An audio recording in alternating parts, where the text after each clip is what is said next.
దేవుని స్తోత్రం. ప్రార్థన చేద్దామండి.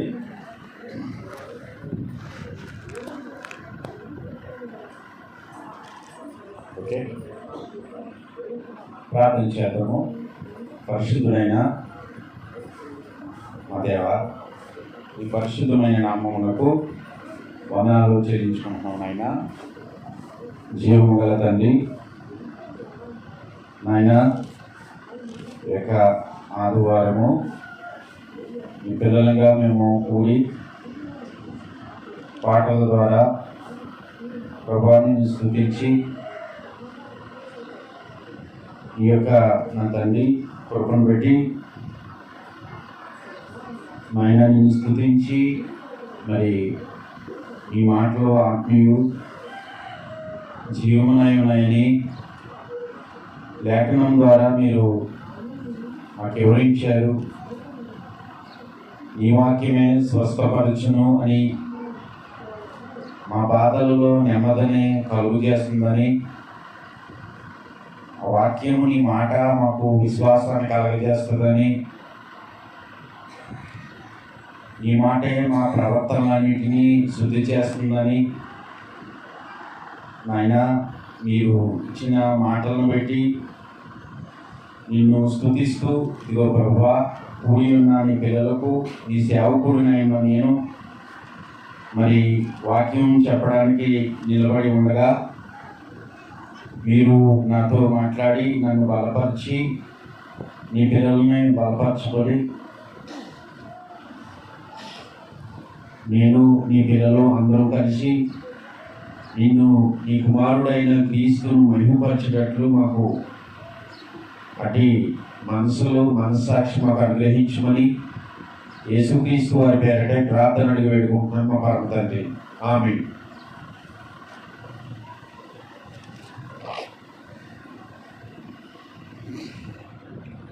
క్లియరా? మరి చాలా సంతోషం అండి. చాలా రోజులైంది మన దుర్గా ప్రసాద్ మౌనిక వారు అన్నవరం ప్రాంతంలోనికి వెళ్ళిన తర్వాత అప్పటి నుండి 2 వారాలు 3 వారాలు వచ్చారేమో, కానీ రావడానికి కుదరలేదు. మన సామ్యుయల్ పీటర్ అక్కడ ఉన్నప్పుడు నేను దుర్గా ప్రసాద్ని, తర్వాత వారి యొక్క సతీమణి మౌని వాళ్ళిద్దరిని నిజంగా వాళ్ళ పిల్లల్ని చూడాలి వెళ్ళాలనుకునేవాడిని. నాకు అడ్రస్ తెలియక ఇక్కడి నుంచి అక్కడికి వెళ్ళేటప్పటికే చాలా లాంగ్ జర్నీ అయిపోయింది. బైక్ మీద వెళ్ళి ఉన్నాము, నేను కలవలేకపోయాను. కానీ ఇంటికి వెళ్ళి వారి కొరకు ప్రార్థన చేయటం, వారి తండ్రి గారి కొరకు ప్రార్థన చేయటం జరిగింది. పిల్లరా, ఇప్పుడు వారు మనతో సహవాసం చేయటం తర్వాత మళ్ళీ దేవుని కృపను పెట్టి, దేవుని ఆత్మను పెట్టి రావడానికి కృప చూపించారు. వారి కొరకు ప్రార్థించండి. నెక్స్ట్ సూర్యభవాని చెప్పారు, జయరాజాన్ని కొరకు ప్రార్థించండి, దేవుడు బలపరిచేటట్లు. పిల్లలు, ఈరోజు మనము నిజంగా చదువుకునేటువంటి ఆ అధ్యాయము, ఆ వచనంలో ఉన్న వాక్యము ప్రభు మనతో స్పష్టంగా మాట్లాడేటట్లు పుష్పలత ప్రార్థన చేశారు. మీరు కూడా ప్రభు ఆ వచనం నుండి ఏం మాట్లాడతాడనేది మీరు ఆలోచించండి. ఒకసారి నేను ఆ మాటని చదివి పిల్లలు నేను ముందుకు వెళ్తాను. 9-10 వచనాలండి. 10వ అధ్యాయం రోమపత్రిక 10వ అధ్యాయం 9-10 వచనాలు. యేసు ప్రభువుని నీ నోటితో ఒప్పుకొని దేవుడు మృతులలో నుండి ఆయనను లేపునని నీ హృదయమందు విశ్వసించిన ఎడల నీవు రక్షింపబడుదువు. ఏలయనగా నీతి కలిగినట్లు మనుషుడు హృదయములో విశ్వసించును, రక్షణ కలిగినట్లు నోటితో ఒప్పుకొనును. దేవునికి స్తోత్రం. ప్రియులారా, ఇక్కడ నిజంగా దేవుడు మాట్లాడేటువంటి మాట అది వాస్తవం అయితేనే దేవుడు తన గ్రంథంలో వ్రాయిస్తాడన్న సంగతి ఖచ్చితంగా మనం నమ్మాలన్నమాట అండి. యేసు ప్రభు అని నోటితో ఒప్పుకున్నప్పుడు మన హృదయంలో రక్షణ కలుగుతుందంటండి.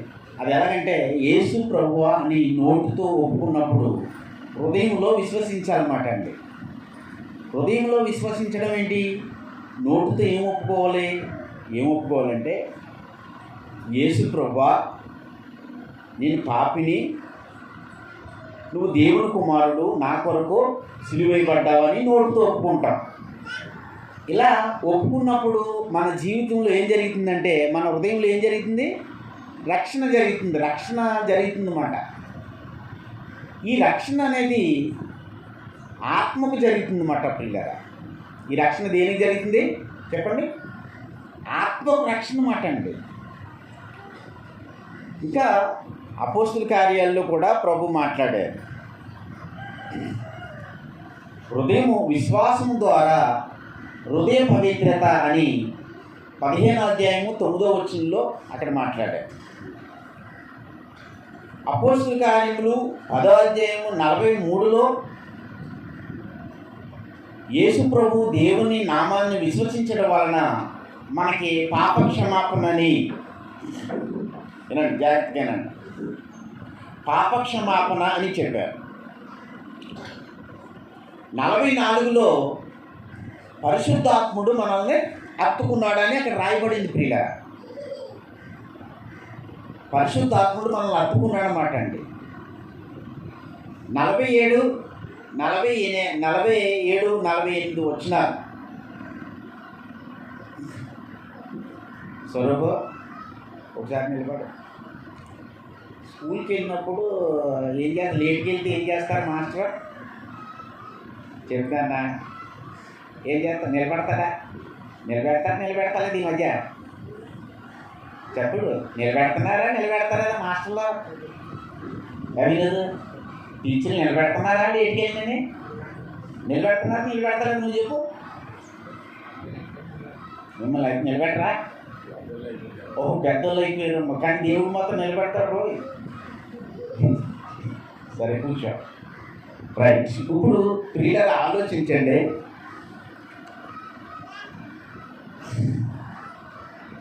విశ్వాసం ద్వారా మనకి ఏం కలిగిందంటే హృదయ పవిత్రత కలిగింది, పరిశుద్ధాత్మ మనలోనికి వచ్చాడు. ఇది ఆత్మక రక్షణ 9వ వచనంలో. ఇప్పుడు 10వ వచనంలో మనం చదువుకున్నాం కదా, అక్కడ కూడా ఏమన్నాడంటే రక్షణ. 9వ వచనంలో విశ్వసించడం వలన ఆత్మక రక్షణ. 10వ వచనంలో మరలా ఒప్పుకుంటున్నాం మనం. ఆ మాట చూడండి, 10వ వచనము. ఎలా అనగా నీతి కలిగినట్లు మనుషులు హృదయములో విశ్వసించిన రక్షణ కలిగినట్లు నోటితో ఒప్పుకొనును. రక్షణ కలిగినట్లు నోటితో ఒప్పుకొనును. రక్షణ, ఈ రక్షణ ఏంటనుకున్నారు? నిజంగా మీరు ఎక్కడో పబ్లిక్ మీటింగ్లో ఎప్పుడో మీరు విశ్వసించారు యేసు ప్రభువుని విశ్వసించినప్పుడే, హృదయంలో విశ్వసించినప్పుడు ఏం కలిగింది చెప్పండి? రక్షణ కలిగింది. హృదయంలో విశ్వసించినప్పుడే మీ ఆత్మక రక్షణ. అయితే 10వ వచనంలో చెప్పాడు కదా, మరలా ఒప్పుకున్నప్పుడు మన శరీరానికి రక్షణ కలుగుతుంది. చెప్పండి, దేనికి రక్షణ కలుగుతుంది? మనకు శరీరానికి రక్షణ కలుగుతుంది. నిజంగా ఈ వర్తమానం వింటున్నప్పుడు చాలా ఆనందిస్తారు. ప్రభువును స్తుతించండి. ప్రపంచం అంతా కూడా యేసు ప్రభువుని విశ్వసించి రక్షణ పొందుకున్నారు, కానీ ఇంతకీ శరీరానికి రక్షణ లేదు. ఇప్పుడు మీరు జాగ్రత్తగా ఆలోచించి చిన్న ఉదాహరణ చెప్పి నేను ముందుకు వెళ్తున్నాను. అందరూ వింటున్నారా? ₹1,00,00,000 కారు కొన్నారు, దానికి బ్రేకులు లేవు. ఏంటి ప్రయోజనం చెప్పండి? మా పురుషులను అడిగి స్త్రీలను అడుగుతున్నాను. ₹1,00,00,000 కారు, దానికి బ్రేకులు లేవు. ఇప్పుడు కారు నడపాలనుకుంటాడా? నడిపినప్పుడల్లా భయం వేస్తూ ఉంటుంది, బ్రేకులు, కానీ ఆ కంట్రోల్ అవుతలేదు. అది ఫాస్ట్గా అయిపోతుంది, యాక్సిడెంట్ రేజ్ అయిపోతుంది. చెప్పండి, ఇప్పుడు ఆ కారు ఎక్కినప్పుడల్లా ఎలా ఉంటుంది చెప్పండి? ఆ కారు నడపడానికి కూడా భయం వేస్తారు. మీకు విషయం ఏంటి తెలిసినా, అందరూ కూడా జాగ్రత్తగా ఆలోచించండి. కూర్చోమ్మా, కూర్చో. జాగ్రత్తగా ఆలోచించండి.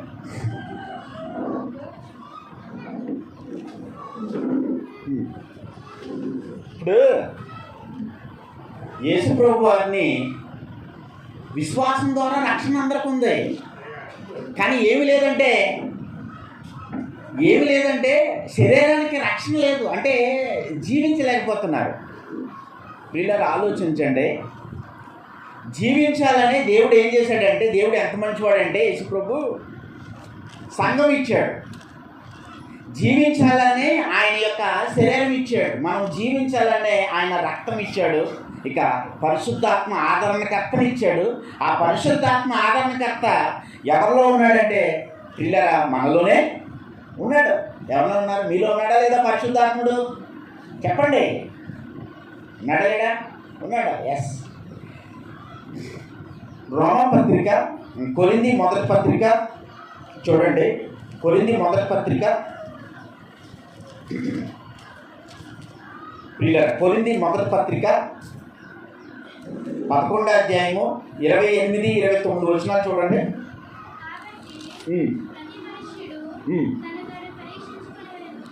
ప్రతి మనుషుడు తను తాను పరీక్షించుకున్న వాళ్ళను అలాగూ చేసి ఆ రొట్టెను తిని ఆ పాత్రలోనిది త్రాగవలను. ఇక్కడ ప్రభు శరీరమని వేసింపక తిని త్రాగువాడు తనకు శిక్షావిధి కలుగుటకే తిని త్రాగుచున్నాడు. ఇంకా చదవమా. ఇందువలననే మీలో అనేకులు అమ్మా బలహీనులుగా రోగులునై ఉన్నారు, చాలామంది నిద్రించుచున్నారు. పిల్లలు ఒకసారి ఆలోచించి ఈ మాటలో మీకు ఒకసారి మీరు చాలాసార్లు మనం వింటాంగా తీసుకుంటున్నాం కదా. ఇక్కడ ప్రభు శరీరం అని ఏమన్నాడు? పరీక్షించుకోమన్నాడు. చూడండి, పరీక్షించుకోమన్నాడు. ఏంటి పరీక్ష అనేది ఒకసారి ఆలోచించాలి. పరీక్షించుకోమన్నాడు కదా, ఏంటి పరీక్ష అనేది మనము ఆలోచించి ఈ యొక్క శరీరం తీసుకుంటే చాలా స్వస్థత పొందుకుంటాం పిల్లలు. ఇప్పుడు పరీక్షించకుండా తీసుకున్నారనుకోండి, చాలామంది పరీక్షించుకుంటారు. ఏంటి పరీక్షలు అంటే చెప్పేవాళ్ళు కూడా ఏం చెప్తారంటే, ప్రభు బల్ల తీసుకున్నప్పుడు ఇదిగో మీ పాపాలు ఒప్పుకోండి, మీ పాపాలు ఒప్పుకోండి, ఇంకా ఒప్పుకోండి, ఏడవండి అని చెప్పి పాపాలు ఒప్పింపచేసి ఏం చేస్తారంటే ఆయన శరీరాన్ని ఆయన రక్తాన్ని ఇస్తారు. అయితే మన పాపులమా చెప్పండి. ఇది ఇప్పుడు ఇక్కడ ఎవరున్నారు ఇక్కడ అంటే ఇంచుమించు ఎక్కువగా మనము యేసు ప్రభువుని విశ్వసించిన వాళ్ళమే ఉన్నాం మనము. ఇప్పుడు ఇక్కడ అన్యజనులు ఉన్నారా? అన్యజనులు ఉన్నారా? లేదు కదా. అన్యజనులు అంటే ఎవరు? యేసు ప్రభువుని విశ్వసించలేని వారు. అవిశ్వాసులు అంటే ఎవరు?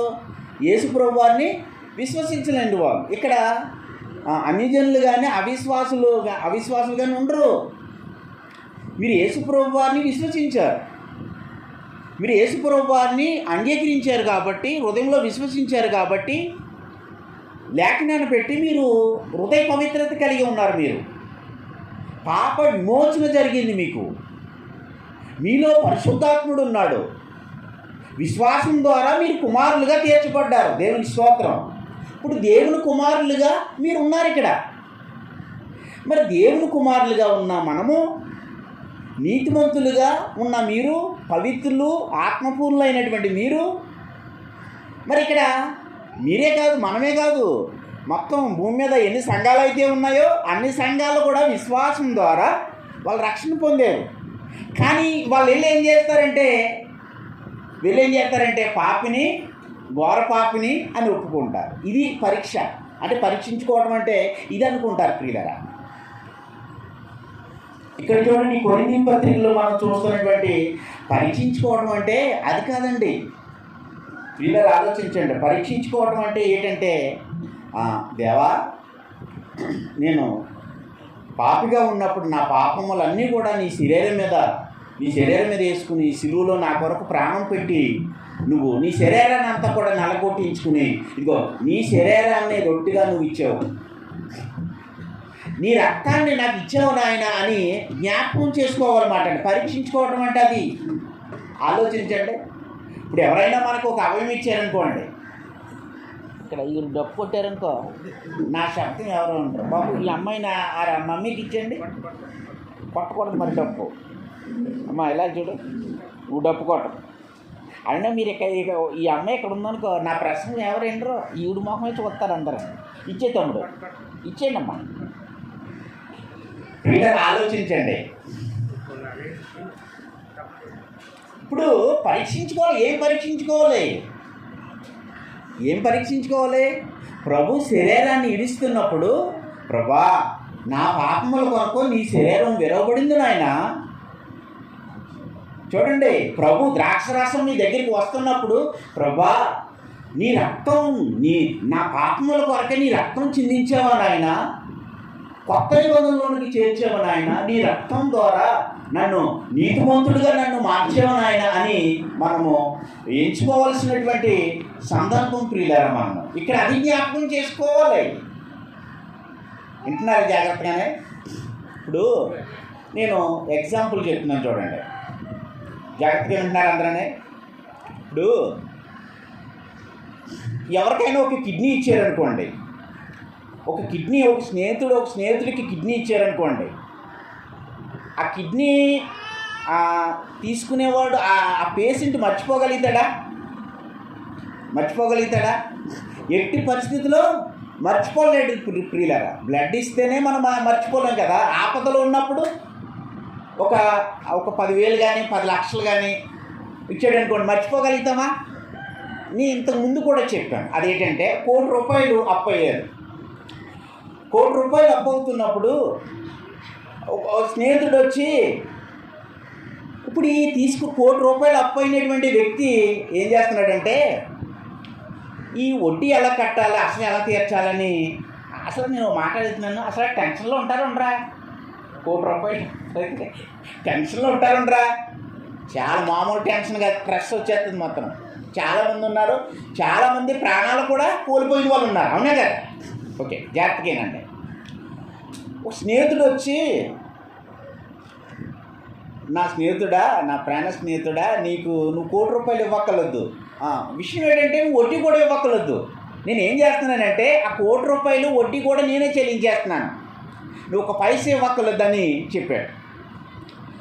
ఇప్పుడు ఈ ₹1,00,00,000 అప్పు ఉన్న వ్యక్తి ఎలా ఉంటాడో, ఎప్పుడైతే అవతల స్నేహితుడు వెల చెల్లించాడో, ₹1,00,00,000 వడ్డీ కూడా చెల్లించాడో, ఇప్పుడు ఈ వ్యక్తి ఎలా ఉంటాడు?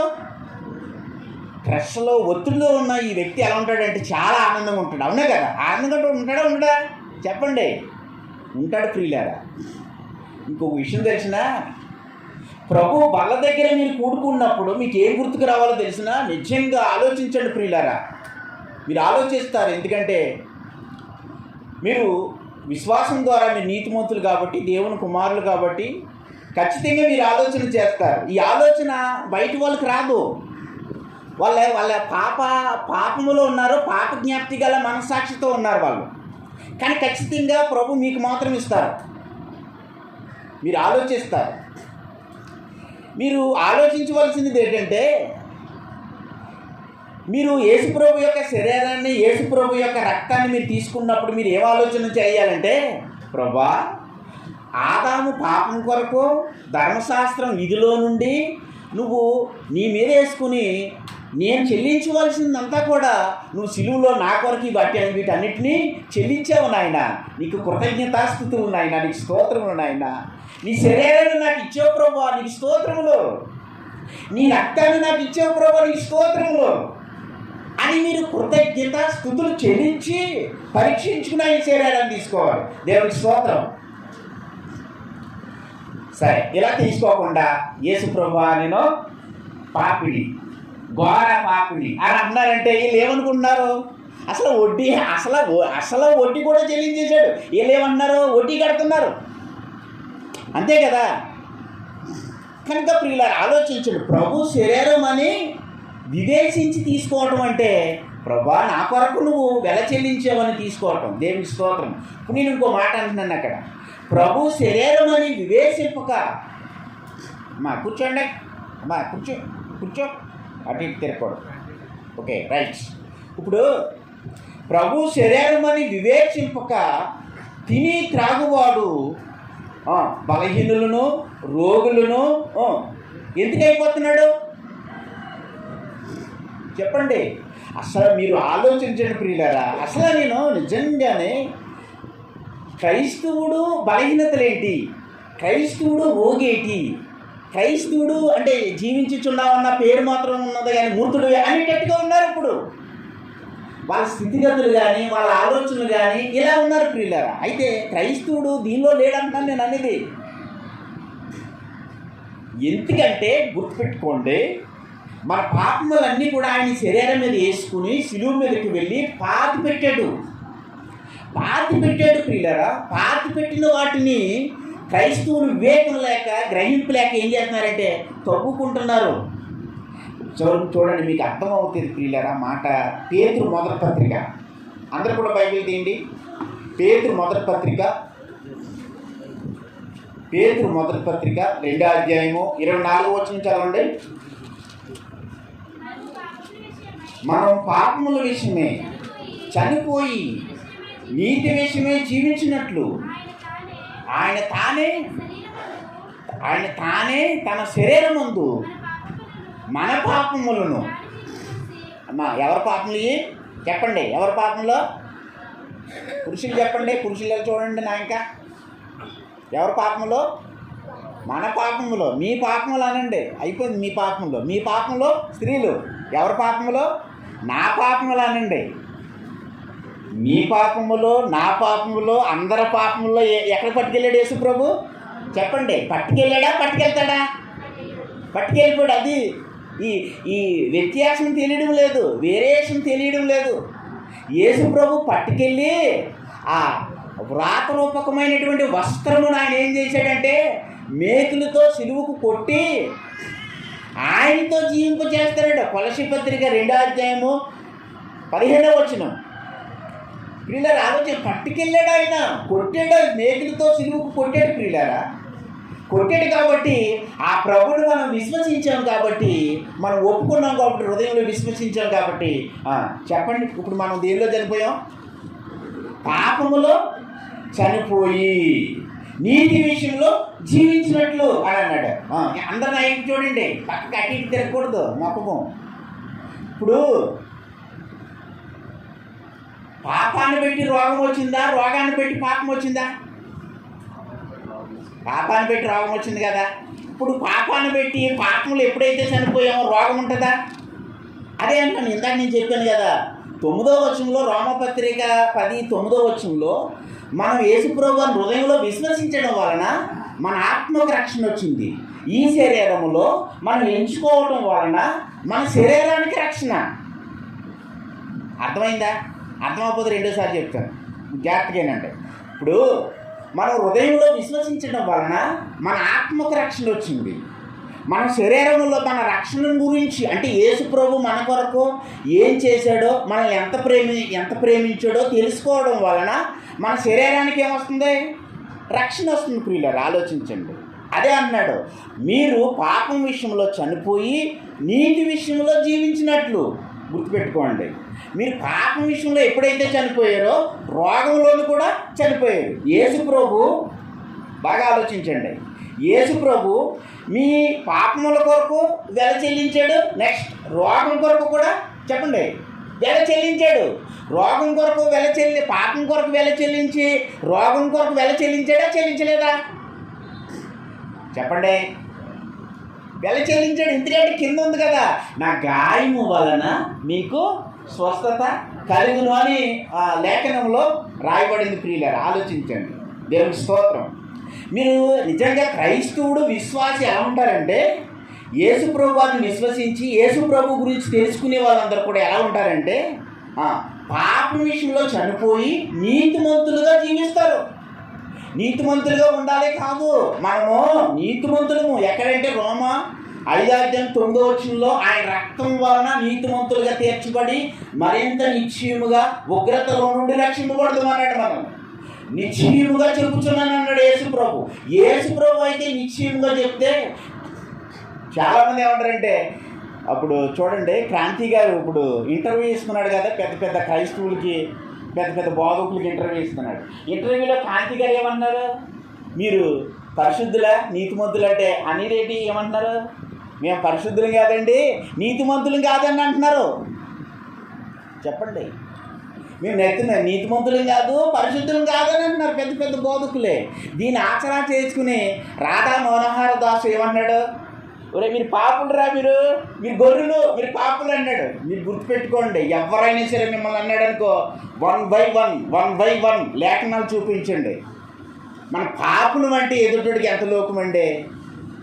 యేసుప్రభువారు నేను ఎట్టువాడునో మీరు కూడా ఈ లోకంలో అట్టువారుగా ఉందురు అన్నాడు. ఆయన ఎట్టువాడు అమ్మ, వింటున్నారా? మీరు మధ్యలో మాట్లాడుకుంటున్నారా? రే నాన్న నువ్వు డిస్టర్బ్ చేస్తున్నావు, స్ట్రైట్గా కూర్చో. రైట్, ఇప్పుడు చూడండి, అందరి నాయకు చూడండి, మనం ఎవరో చెప్పండి. ఆయన రక్తంలో కడగబడిన నీతిమంతులు, ఆయన పరిశుద్ధులు కాబట్టి మనం కూడా పరిశుద్ధి. ఇది మంచి బిరుదిచ్చాడు ప్రియులారా. దీన్ని జస్ట్ మిస్ అవుతున్నారు. దీన్ని ఏదో చదువు సంధ్య లేని వాడు అంటే అని అనుకోవచ్చు, పొరపాటు పడుతున్నారంటే అనుకోవచ్చు. అంత చదువు లేదండి. ఇప్పుడు పేతురు గారు ఉన్నారనుకో, పేతురు గారు ఒక్కొక్కసారి నత్తిగా మాట్లాడతాం, అంతే కదా. ప్రియులారా ఆలోచించండి. విషయం ఏంటంటే ప్రియులారా, స్పష్టత ప్రభు మనలోనే పెట్టాడు, గుర్తుపెట్టుకోండి. ఆయన ఇందాక నేను చెప్తున్నాను కదా, అదేంటంటే మన పాపం విషయంలో చనిపోయి నీతిమంతులుగా జీవించుచున్నాం. మన జీవితం ఎటువంటిదంటే ప్రియులారా, నీతిమంతులుగా జీవించే జీవితంలో ఉన్నాం. మనము అనుదిన స్వస్థతలో ఉన్నాం. ఆయన అన్నాడు కదా అక్కడ, ప్రియులారా మన రక్షణను మనం ఎంచుకున్నప్పుడే దేవుని యొక్క అద్భుతమైనటువంటి శక్తిని మనం అనుభవిస్తాం. ప్రియులారా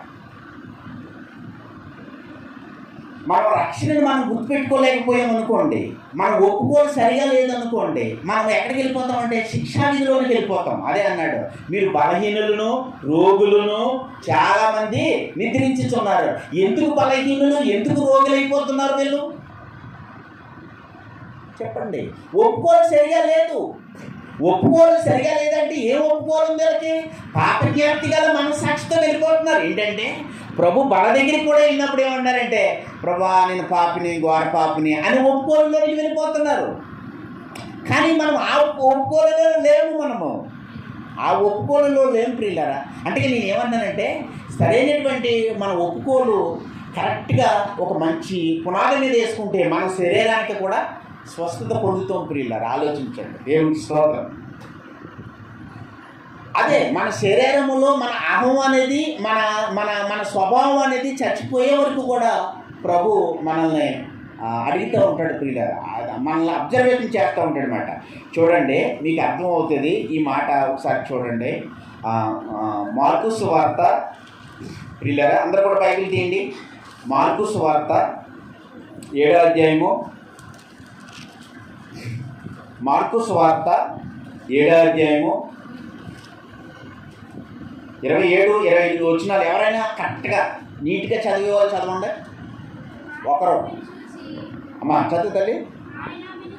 ఆయన ఆమెను చూచి, పిల్లలు మొదట తృప్తి పొందవలను, పిల్లల రొట్టె తీసుకుని కుక్క పిల్లలకు వేయట యుక్తం కాదను. అందుకు ఆమె యేసుప్రభు ఏమన్నాడు, ఈ అన్యురాలైనటువంటి స్త్రీ అడుగుతుందన్నమాట. ఏమడుగుతుందంటే, వింటున్నారా నాయన చూడండి, ఏమడుగుతుందంటే తన కుమార్తెకి దెయ్యం పట్టుకుంది. ఏం పట్టుకుంది చెప్పండి? ఏం పట్టుకుంది? దెయ్యం పట్టుకుంది. యేసుప్రభు దగ్గరికి వచ్చి, ప్రభా నా కుమార్తె దెయ్యాన్ని విడిపించవా అని బతిమలాడుకుంటుంది. అప్పుడు యేసుప్రభు ఏమన్నాడంటే, పిల్లల రొట్టె తీసుకుని కుక్క పిల్లలకి వేయట యుక్తం కాదు అని అంటున్నాడు అన్నమాట. పిల్లలు ఎవరంటే ఇశ్రాయేలీలు అన్నమాట. పిల్లల రొట్టు వాళ్ళ కోసం వచ్చాడు యేసుప్రభు. అయితే విషయం ఏంటంటే, పిల్లల రొట్టు తీసుకుని కుక్క పిల్లలకి వేయట యుక్తం కాదంటుంది. ఈవిడెవరో కానాను స్త్రీ. అంటే ఈవిడ్ని ఎలాంటి స్త్రీ అంటే, ఈవిడ పేరు ఏం పేరంటే గ్రీసు దేశస్తురాలు, అంటే అన్యురాలు అన్నమాట. అన్యుల్ని ఈ ఇశ్రాయేలీలు ఎలా చూసేవారు చెప్పండి? కుక్కలతో చూసేవారు అన్నమాట. వీళ్ళు అపవిత్రులు అలా చూసేవారు అన్నమాట.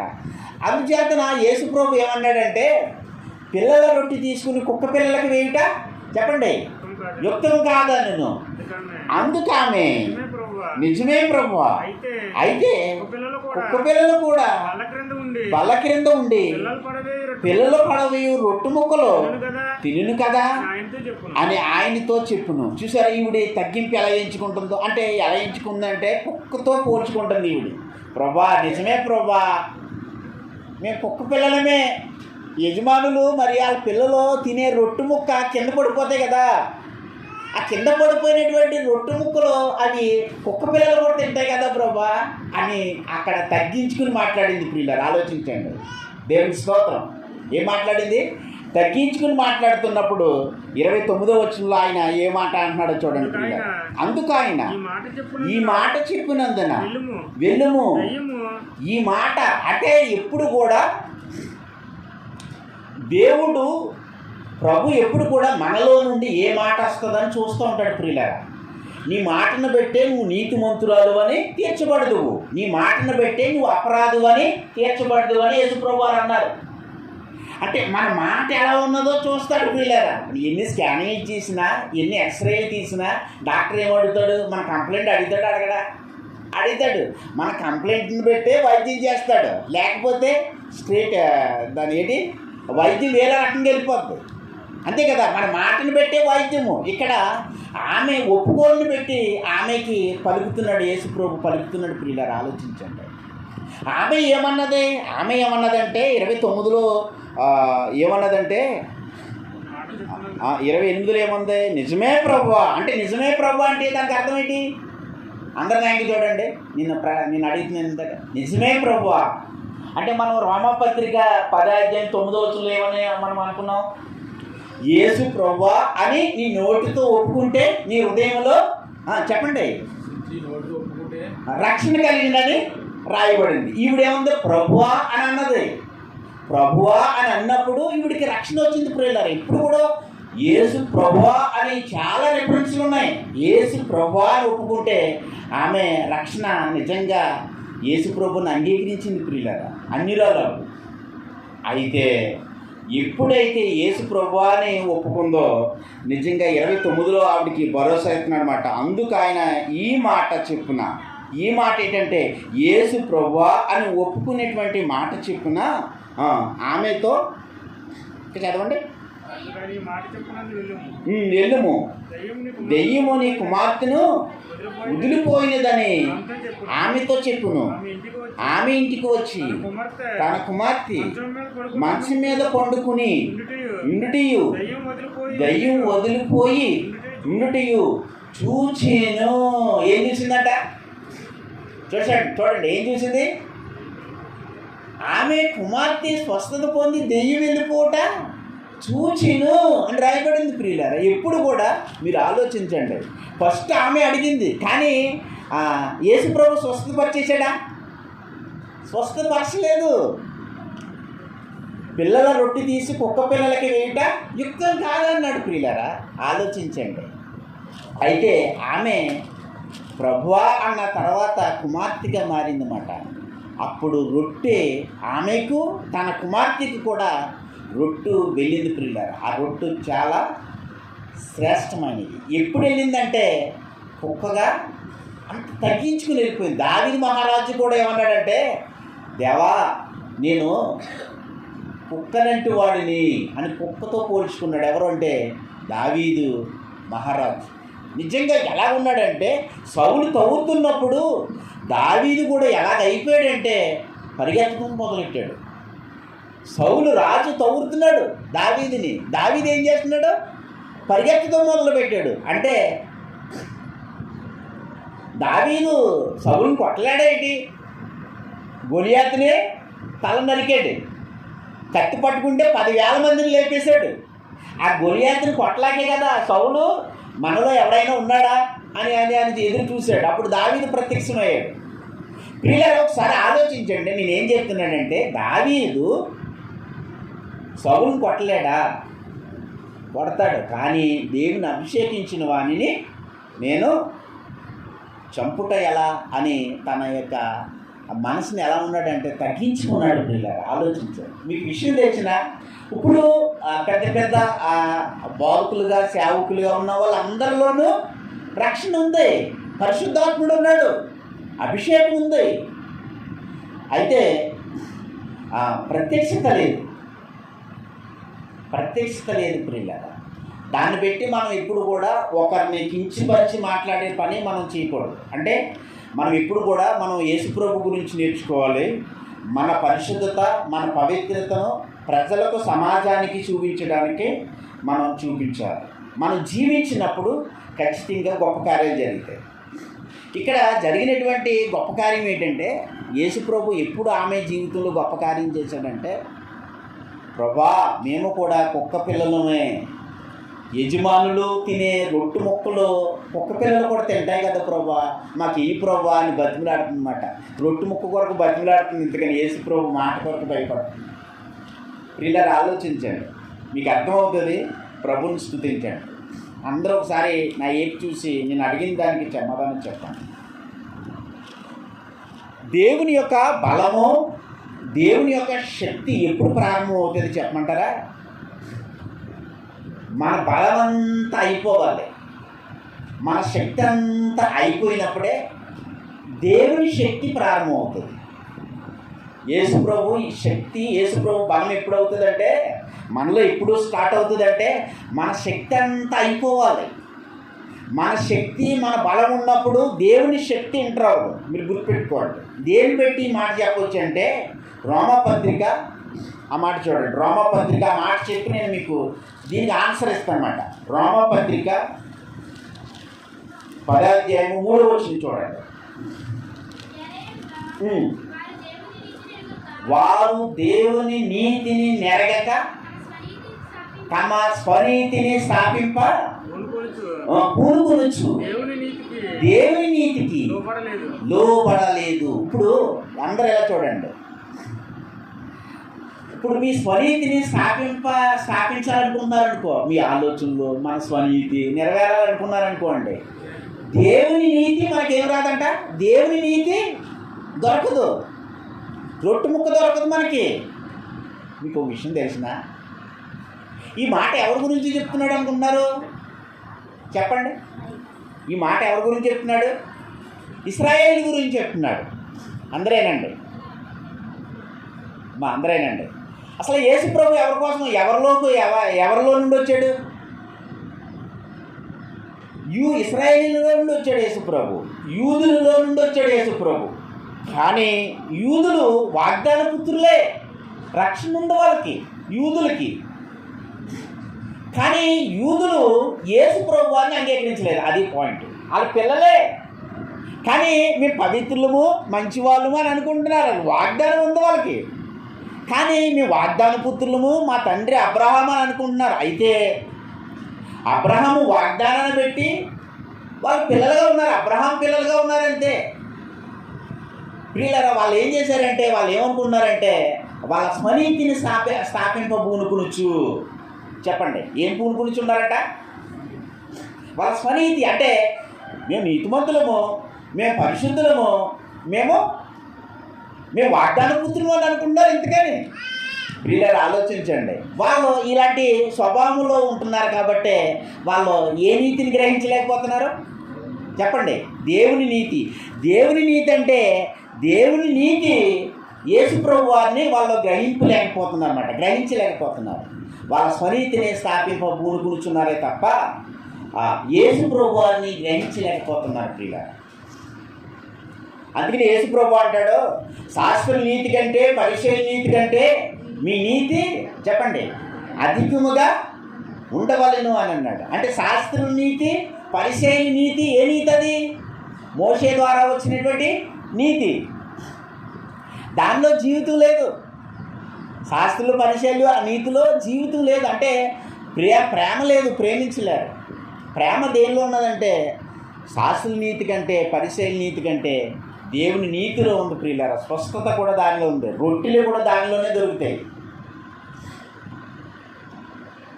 ఇప్పుడు ధర్మశాస్త్ర ఉపదేశకుడు ఉన్నాడు. అతడు యేసు ప్రభు దగ్గరికి వచ్చి సాష్టాంగ నమస్కారం చేసి సద్బోధకుడా నిత్య జీవమునకు వారసుడు అవ్వాలంటే చెప్పండి నేనేం చేయాలని అడిగాడు. అంటే అతనికి ఎలాంటి స్వభావం ఉంది? నేనేం చేయాలని అడిగాడు. యేసు ప్రభు ఏమన్నాడంటే ఇదిగో 10 ఆజ్ఞలు నీకు తెలుసు కదా పాటించాను. సో అయ్యేటి నా బాల్యం నుండి నేను 10 ఆజ్ఞలు పాటిస్తున్నాను అని అన్నాడు. అయితే నీకు ఒకటి పొదువుగా ఉన్నదన్నాడు. ఆ పొదువు ఏంటంటే నీ ధనాన్ని అమ్మి బీదలకి పంచిపెట్టు అని చెప్పాడు. చెప్పండి ఏం చెప్పాడు? అప్పుడు అతను ఏం చేశాడు? హృదయంలో నొచ్చుకుని బాధపడి యేసు ప్రభు యొద్ద నుండి వెళ్ళిపోయాడు. అంటే ఎందుకు వెళ్ళిపోయాడు అతను? చెప్పండి ఎందుకు వెళ్ళిపోయాడు? అతను 2 దేవుళ్ళు కలిగి ఉన్నాడు. అతను పైకి ఒకటిలాగే ఉన్నాడు కానీ అతను 2 దేవుళ్ళు. ఏంటంటే ఒకటి ఏంటంటే స్త్రీని కలిగి ఉన్నాడు. అంటే ధనాపేక్ష అతనిలో ఉందన్నమాట. ఒకటి ఏంటంటే దేవుని కలిగి ఉన్నాడు అనమాట. అందుకనే అతను ఏమనుకున్నాడంటే అతను ఎలా ఉన్నాడంటే నేనేదో చెయ్యాలి అన్నాడు కదా మాట. ఏమన్నాడు?